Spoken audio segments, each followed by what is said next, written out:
Assalamualaikum warahmatullahi wabarakatuh. Kami dari kelompok 12. Di video kali ini, kami akan membahas satu materi tentang limit dan turunan pada tingkatan SMK. Oke teman-teman, kita langsung aja ke pembahasan materinya yang akan disampaikan oleh Saudari Hilya Arum dan Siti Roma Sidikia. Langsung saja kepada pembahasan materi. Di sini saya akan membahas materi tentang limit. Yang pertama yaitu ada limit fungsi aljabar. Perhatikan contoh di bawah ini. Ini adalah grafik limit fungsi aljabar. Pandanglah fungsi fx sama dengan x kuadrat dikurangi 4 per x dikurangi 2 dengan domain df sama dengan x untuk x elemen R, x tidak sama dengan 2. Untuk x sama dengan 2, jika dicari nilai fungsi f2 sama dengan 0 per 0 sama dengan tidak tentu. Kita cari nilai-nilai fx untuk x mendekati 2. Oke, selanjutnya kita perhatikan nilai fungsi fx di sekitar x sama dengan 2 seperti pada tabel berikut ini. Nah, dari tabel ini kita dapat simpulkan bahwa untuk x mendekati 2, baik dari kiri maupun dari kanan, nilai fungsi tersebut makin mendekati 4. Dan dari sini dikatakan bahwa limit fx untuk x mendekati 2 sama dengan 4. Dan dapat ditulis limit n mendekati 2 fx sama dengan limit n mendekati 2 x kuadrat dikurangi 4 per x dikurangi 2 sama dengan 4. Dari pengertian inilah yang disebut pengertian limit secara intuitif. Sehingga definisi limit secara intuitif bahwa yang dimaksud dengan limit n mendekati c fx sama dengan L adalah bila mana x dekat tetapi berlainan dari c, maka fx dekat dengan L. Secara matematis dapat dimaklumi bahwa banyak yang berkeberatan dengan definisi limit secara intuitif di atas, yaitu penggunaan istilah dekat. Nah, apa sebenarnya makna dekat itu dan seberapa dekat itu dapat dikatakan dekat? Untuk mengatasi masalah ini, Augustin Louis Cauchy berhasil menyusun definisi tentang limit seperti di bawah ini yang masih kita gunakan sampai sekarang. Augustin Louis Cauchy ini yaitu seorang yang sangat besar jasanya dalam pengembangan kalkulus. Menyangkut definisi limit yang kita kenal sekarang ini adalah salah satu dari hasil yang andil dari Augustin Louis Cauchy. Augustin Louis Cauchy ini lahir di Paris dan mengenyam pendidikan di École Polytechnique Q. Salah satu penemuannya adalah kalkulus. Secara historis, kalkulus telah ditemukan pada abad ke-17. Definisi limit secara intuitif di atas jika diberi definisi formal adalah sebagai berikut. Dikatakan limit n mendekati c fx sama dengan L adalah bahwa untuk setiap epsilon lebih besar dari 0 yang diberikan berapapun kecilnya, terdapat delta lebih besar dari 0 yang berpadanan sedemikian hingga mutlak fx dikurangi L kurang dari epsilon. Untuk setiap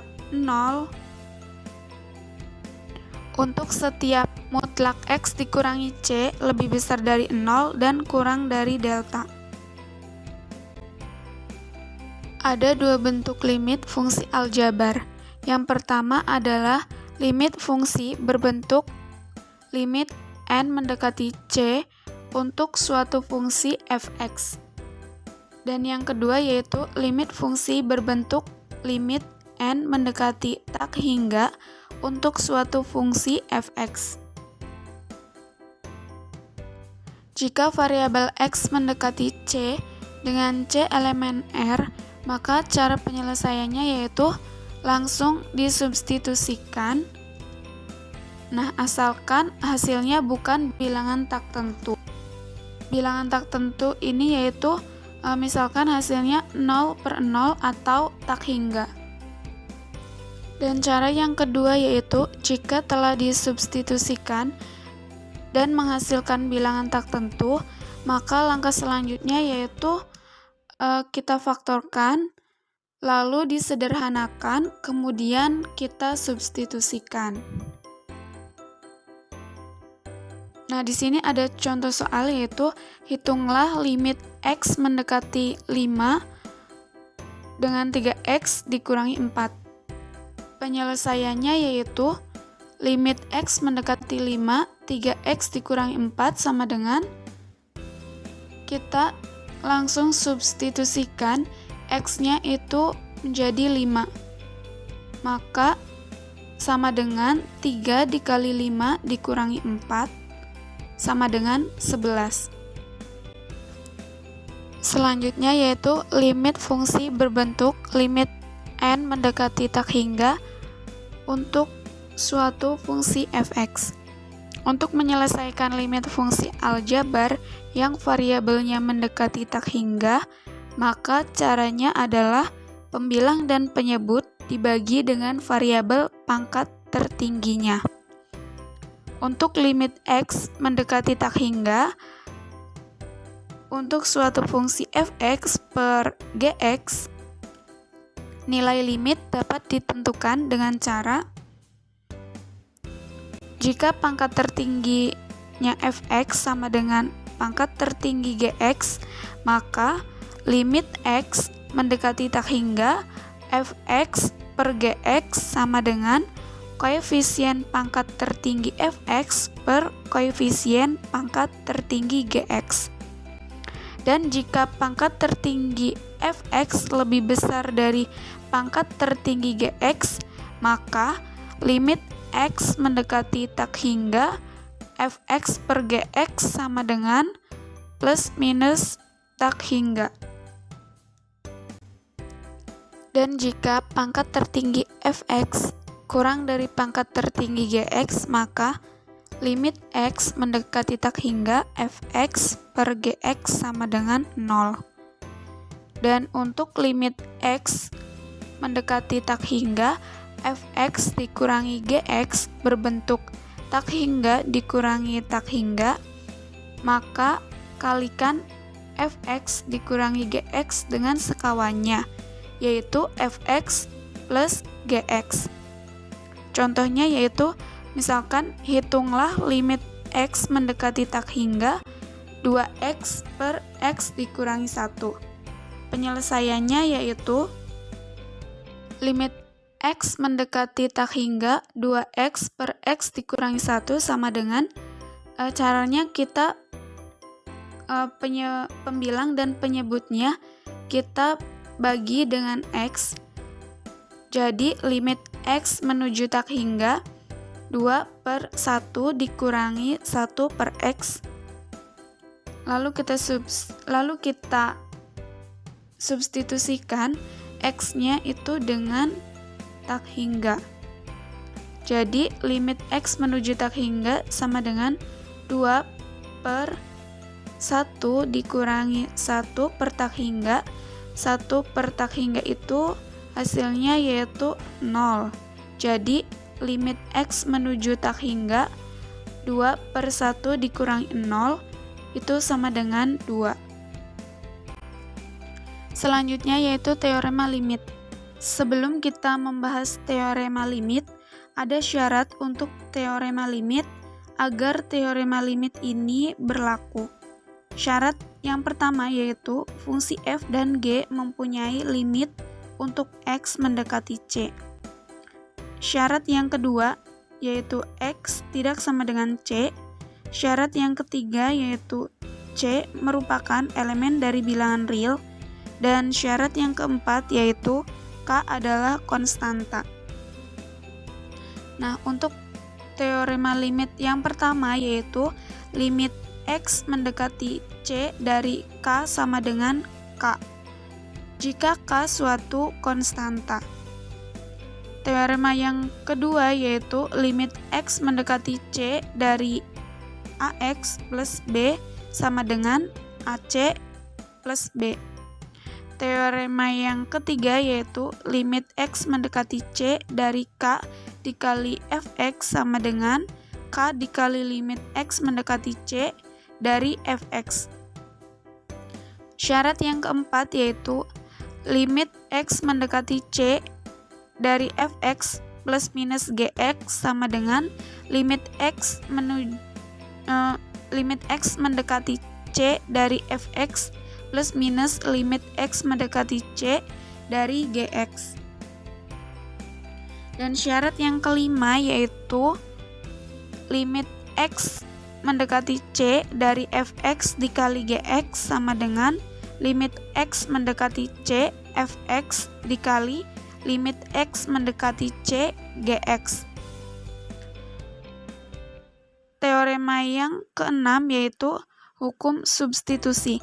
Jika limit X mendekati C dari Gx sama dengan L dan limit X mendekati C dari Fx sama dengan Fl, maka limit X mendekati C dari Fgx sama dengan Fl.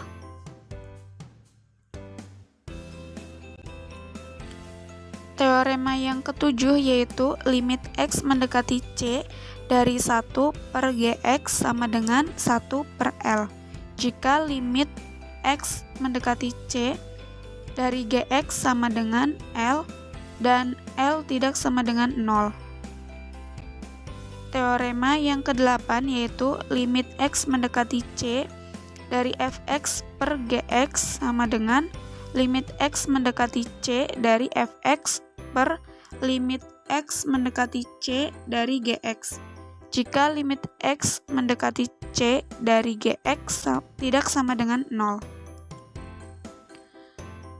Teorema yang ke-9 yaitu teorema apit. Misalkan Gx lebih besar dari sama dengan Fx dan Gx kurang dari sama dengan Hx pada setiap interval yang memuat C dan dipenuhi limit X mendekati C dari Fx sama dengan limit X mendekati C dari Hx sama dengan L, maka limit X mendekati C dari Gx sama dengan L. Selanjutnya yaitu di sini ada contoh soal. Hitunglah limit X mendekati 2 dari X pangkat 2 dikurangi 3X plus 8. Penyelesaiannya yaitu limit X mendekati 2 dari X pangkat 2 dikurangi 3X plus 8 sama dengan, caranya yaitu kita menggunakan cara langsung dengan substitusi. Kita substitusikan X-nya itu dengan X sama dengan 2. Jadi 2 pangkat 2 dikurangi 3 dikali 2 ditambah 8 sama dengan 6. Contoh soal yang kedua yaitu tentukan limit X mendekati negatif 4 X pangkat 2 plus X dikurangi 12 per X plus 4. Penyelesaiannya yaitu limit X mendekati negatif 4 dari X pangkat 2 plus X dikurangi 12 per X plus 4 sama dengan. Nah, cara penyelesaiannya yaitu dengan cara memfaktorkan dulu lalu kita substitusikan. Kenapa kita harus memfaktorkan dulu? Sebab jika disubstitusikan langsung maka langsung diperoleh 0 per 0. Jadi kita faktorkan maka limit X mendekati negatif 4 X plus 4 X dikurangi 3 per X plus 4. Lalu kita sederhanakan, X plus 4-nya kita coret, maka diperoleh limit X mendekati negatif 4 dari X dikurangi 3. Lalu selanjutnya kita substitusikan X-nya dengan X sama dengan negatif 4. Jadi, negatif 4 dikurangi 3 sama dengan negatif 7. Selanjutnya yaitu limit fungsi trigonometri. Perhatikan gambar limit fungsi trigonometri ini. Misalkan X dalam radian, dan X lebih besar dari 0, dan X kurang dari pi per 2. Maka, BC sama dengan R sin X, dan AD sama dengan R tan X. Untuk mencari luas sektor lingkaran AOB, yaitu luas sektor lingkaran AOB per luas seluruh lingkaran, itu sama dengan X per 2pi. Nah, luas seluruh lingkaran itu pi R kuadrat, maka luas sektor lingkaran AOB per pi R kuadrat sama dengan X per 2pi. Sehingga luas sektor lingkaran AOB sama dengan X per 2pi dikali pi R kuadrat sama dengan 1 per 2 R kuadrat X. Dari bangun di atas atau dari gambar yang tadi, kita peroleh luas juring AOB lebih besar dari luas segitiga AOB dan kurang dari luas segitiga AOD. Luas juring AOB itu nilainya 1 per 2 R kuadrat X. Dan luas segitiga AOB itu nilainya 1 per 2 dikali OA dikali BC. Dan luas segitiga AOD itu 1 per 2 dikali OA dikali AD. Maka 1 per 2 R kuadrat X lebih besar dari 1 per 2 dikali OA dikali BC dan kurang dari 1 per 2 dikali OA dikali AD. Maka 1 per 2 R kuadrat X lebih besar dari 1 per 2 dikali R sin X dan kurang dari 1 per 2 dikali R tan X. Dan 1 per 2 R kuadrat X lebih besar dari 1 per 2 dikali R kuadrat sin X dan kurang dari 1 per 2 dikali R kuadrat tan X. Maka kita peroleh persamaan yang pertama yaitu X lebih besar dari sin X dan X kurang dari tan X. Dari persamaan yang pertama kita peroleh bahwa X per sin X lebih besar dari 1 dan kurang dari 1 per cos X. Lalu kita rubah menjadi limit X mendekati 0 dari 1 dan limit X mendekati 0 dari X per sin X dan limit X mendekati 0 dari 1 per cos X. Jadi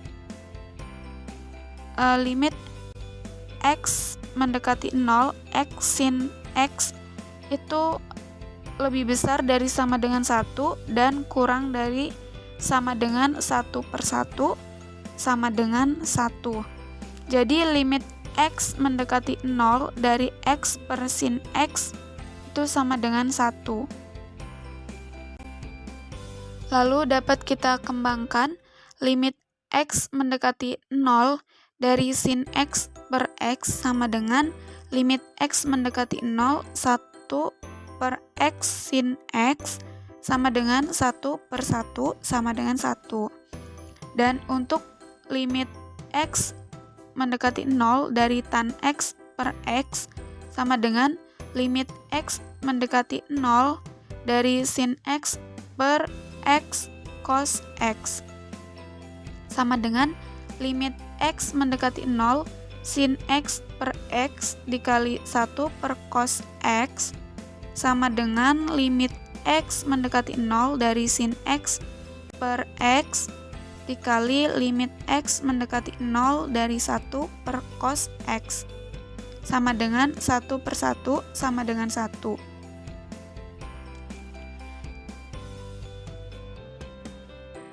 Nah, lalu limit X mendekati 0, X per tan X itu sama dengan 1. Jadi, dapat ditarik kesimpulan yaitu limit X mendekati 0, sin X per X itu sama dengan 1. Limit X mendekati 0, X per sin X sama dengan 1. Limit X mendekati 0, tan X per X sama dengan 1. Dan limit X mendekati 0 dari X per tan X sama dengan 1. Selanjutnya yaitu di sini ada contoh soal, hitunglah limit X mendekati 0 dari sin X per 2X. Penyelesaiannya yaitu limit X mendekati 0 dari sin X per 2X sama dengan limit X mendekati 0 dari 1 per 2 dikali sin X per X. Jadi, langsung saja kita substitusikan X-nya itu sama dengan 0. Maka 1 per 2 dikali 1 ini dari sin X per X itu kan nilainya 1, jadi 1 per 2 dikali 1 sama dengan 1 per 2. Selanjutnya kita masuk ke materi turunan. Yang pertama ada turunan fungsi aljabar. Definisinya, fungsi fx menuju y atau y sama dengan fx mempunyai turunan yang dinotasikan y aksen sama dengan f aksen x. Dan didefinisikan, y aksen sama dengan f aksen x sama dengan limit h menuju 0, fx tambah h dikurangi fx per h. Kita langsung masuk ke contoh. Tentukan turunan dari persamaan y sama dengan x kuadrat ditambah 2x. Perhatikan langkah-langkahnya. Y aksen sama dengan f aksen x sama dengan limit h menuju 0, fx tambah h dikurangi fx per h. Perhatikan fx tambah h. Kita ganti setiap variabel x yang ada di sini di persamaan y itu ganti atau tukar x tambah h. Maka sekarang jadinya sama dengan limit h menuju 0, x kuadrat menjadi x ditambah h kuadrat ditambah 2x ditambah h dikurangi fx. Fx-nya tetap berarti y, persamaan y, berarti x kuadrat ditambah 2x per h. Sama dengan limit h menuju 0, hasil dari x ditambah h kuadrat itu x kuadrat ditambah 2xh ditambah h kuadrat. Lalu ditambah 2x ditambah 2h. Lalu dikurangi x kuadrat dikurangi 2x per h. Nah, di sini ada yang sama yaitu x kuadrat. X kuadrat dikurangi x kuadrat sama dengan 0. Kita bisa langsung coret. Lalu kita lihat lagi, ada 2x. 2x kurangi 2x, 0. Maka coret lagi. Lalu, kita keluarkan huruf h-nya menjadi sama dengan limit h menuju 0, h dikali 2x ditambah h ditambah 2 per h. Sama dengan limit h menuju 0, h dibagi h menjadi 1.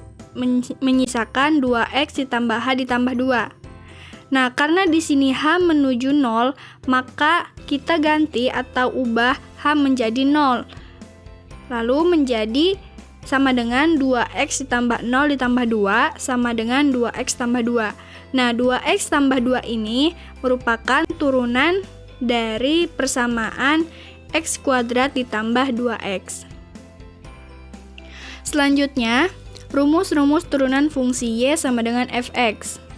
Yang pertama itu ada fungsi konstanta y sama dengan fx sama dengan c. Turunan fx, f aksen x sama dengan limit h menuju 0, fx ditambah h dikurangi fx per h, itu diubah menjadi c, atau konstanta, sama dengan limit h menuju 0, c dikurangi c sama per h sama dengan 0. Maka turunan dari fx sama dengan c, yaitu f aksen x sama dengan 0. Yang kedua, turunan fx sama dengan x pangkat n. Turunan dari fx sama dengan n dikali x pangkat n kurangi 1. Jadi n-nya itu diturunkan, lalu dikali dengan x pangkat n pangkat ini dikurangi 1. Selanjutnya yang ketiga, jika c suatu konstanta dari y sama dengan c kali fx, maka turunannya yaitu y aksen sama dengan c dikali f aksen x. Selanjutnya, jika u sama dengan fx dan v sama dengan gx, maka turunan fungsi y sama dengan fx tambah kurang gx adalah y aksen sama dengan f aksen x ditambah kurang g aksen x. Yang kelima, jika u sama dengan fx dan v sama dengan gx dan y sama dengan u kali v, maka y sama dengan u kali v sama dengan fx dikali gx. Jadi, turunan dari y sama dengan u kali v yaitu y aksen sama dengan u aksen dikali v aksen, di mana u fx dan v gx. Yang terakhir, jika u sama dengan fx dan v sama dengan gx, sedemikian hingga gx tidak sama dengan 0 pada intervalnya, dan y sama dengan u per v sama dengan fx per gx, maka turunan dari y sama dengan u per v yaitu y aksen sama dengan u aksen kali v dikurangi u kali v aksen per v kuadrat. Contoh, tentukan f aksen x untuk fx sama dengan 2x ditambah 3 per x kuadrat. Kita tentukan u dan v-nya. Untuk u-nya sama dengan 2x ditambah 3. Untuk v-nya yaitu x kuadrat. Untuk u aksen, kita turunkan dari 2x tambah 3. Turunan dari 2x tambah 3 yaitu 2. Turunan dari v yaitu 2x. Maka perhatikan langkah-langkahnya. Fx sama dengan 2x ditambah 3 per x kuadrat, maka u per v aksen sama dengan u aksen kali v dikurangi u kali v aksen per v kuadrat. Maka diperoleh f aksen x sama dengan u aksen. U aksen tadi 2, lalu dikali v, v-nya x kuadrat dikurangi u-nya itu 2x tambah 3, lalu dikali v aksen. V aksennya itu 2x per v kuadrat. Diganti jadi x kuadrat dikuadratkan. Lalu f aksen x sama dengan 2x kuadrat dikurangi 4x kuadrat dikurangi 6x per x pangkat 4. Lalu f aksen x sama dengan negatif 2x kuadrat dikurangi 6x per x pangkat 4. Selanjutnya, ada turunan fungsi trigonometri. Nah, di sini terdapat 6 fungsi trigonometri beserta turunannya. Yang pertama, ada y sama dengan sin x, maka turunannya y aksen sama dengan cos x. Yang kedua, y sama dengan cos x, maka turunannya y aksen sama dengan negatif sin X. Yang ketiga, Y sama dengan tangen X, maka turunannya Y aksen sama dengan sekant kuadrat X. Selanjutnya, Y sama dengan kotangen X, maka turunannya Y aksen sama dengan negatif kosekant kuadrat X. Yang kelima, Y sama dengan sekant X, maka turunannya Y aksen sama dengan sekant X dikali tangen X. Yang terakhir, Y sama dengan kosekant X, maka turunannya yaitu Y aksen sama dengan negatif kosekant X dikali kotangen X. Selanjutnya yaitu turunan fungsi komposisi. Misalkan Y sama dengan Fx, di mana U sama dengan Gx, menentukan fungsi tersusun Y sama dengan F bundaran Gx sama dengan F kali Gx, dan apabila G mempunyai turunan di X dan F mempunyai turunan di U sama dengan Gx, maka turunan fungsi komposisi F bundaran Gx ditentukan dengan rumus F bundaran G aksen X sama dengan F aksen Gx dikali G aksen X, atau dengan notasi Leibniz, dy per dx sama dengan dy per du dikali du per dx. Rumus ini dikenal dengan nama aturan rantai. Jika y sama dengan fx dan u sama dengan gx, maka dy sama dengan dx sama dengan dy per du dikali du per dx. Contoh, tentukan turunan fungsi fx sama dengan 2x pangkat 3 dikurangi 4 dipangkatkan 7. Jawab, misal u sama dengan 2x pangkat 3 dikurangi 4, maka u aksennya itu atau turunan dari 2x pangkat 3 kurangi 4 yaitu 6x kuadrat. Fx sama dengan u pangkat 7, maka turunannya dari fx sama dengan 7 u pangkat 6 dikali u aksen.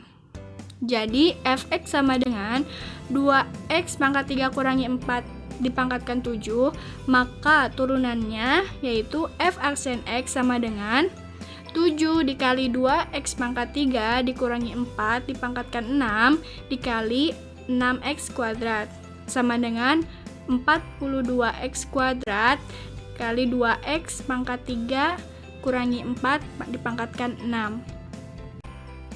Selanjutnya yaitu turunan fungsi algoritma. Yang pertama, jika fx sama dengan ln x, maka f aksen x sama dengan limit delta x menuju 0, ln x ditambah delta x dikurangi ln x per delta x. F aksen x sama dengan limit delta x menuju 0, ln x tambah delta x per delta x per x dikali delta x per x sama dengan limit delta x menuju 0, 1 per x ln e sama dengan 1 per x dikali 1 sama dengan 1 per x. Jadi turunan dari fx sama dengan ln x yaitu f aksen x sama dengan 1 per x. Yang kedua, jika fx sama dengan a log x, maka fx sama dengan ln x per ln a, turunannya f aksen x sama dengan 1 per x ln a. Selanjutnya yaitu turunan fungsi eksponensial. Yang pertama, jika fx sama dengan e pangkat gx, maka ln fx sama dengan ln e pangkat gx sama dengan gx dikali ln e. Ln fx sama dengan gx jika kedua ruas diturunkan, maka menjadi 1 per fx dikali f aksen x sama dengan g aksen x. Sehingga f aksen x sama dengan fx dikali g aksen x sama dengan e pangkat gx dikali g aksen x. Jadi, turunan dari fx sama dengan e pangkat gx yaitu f aksen x sama dengan e pangkat gx dikali g aksen x. Contoh, jika Y sama dengan E pangkat X, maka Y aksen sama dengan E pangkat X dikali 1 sama dengan E pangkat X. Sehingga turunan dari Y sama dengan E pangkat X, yaitu Y aksen sama dengan E pangkat X. Selanjutnya untuk yang kedua, Y sama dengan A pangkat GX, maka ln Y sama dengan ln A pangkat GX. Lalu, ln Y sama dengan GX dikali ln A. Jika kedua ruas diturunkan, maka 1 per Y dikali Y aksen sama dengan G aksen X dikali ln A, maka Y aksen sama dengan Y dikali G aksen X dikali ln A, sama dengan A pangkat GX dikali G aksen X dikali ln A. Jadi turunan dari Y sama dengan A pangkat GX, yaitu Y aksen sama dengan A pangkat GX dikali G aksen X dikali ln A. Contoh, jika Y sama dengan 2 pangkat 2X pangkat 3 kurangi 3, maka Y aksen sama dengan 2 pangkat 2X pangkat 3 kurangi 3 dikali 6X dikali ln 2 sama dengan 6X kali 2 pangkat 2X pangkat 3 kurangi 3 dikali ln 2. Oke teman-teman, itu dia tadi pembahasan dari Hilyah Arum dan Siti Roma Sidikia tentang limit dan turunan. Semoga pembahasan kali ini bisa bermanfaat bagi kita semua dan bisa dipahami oleh kita semua. Terima kasih yang sudah memperhatikan sampai akhir. See you. Wassalamualaikum warahmatullahi wabarakatuh.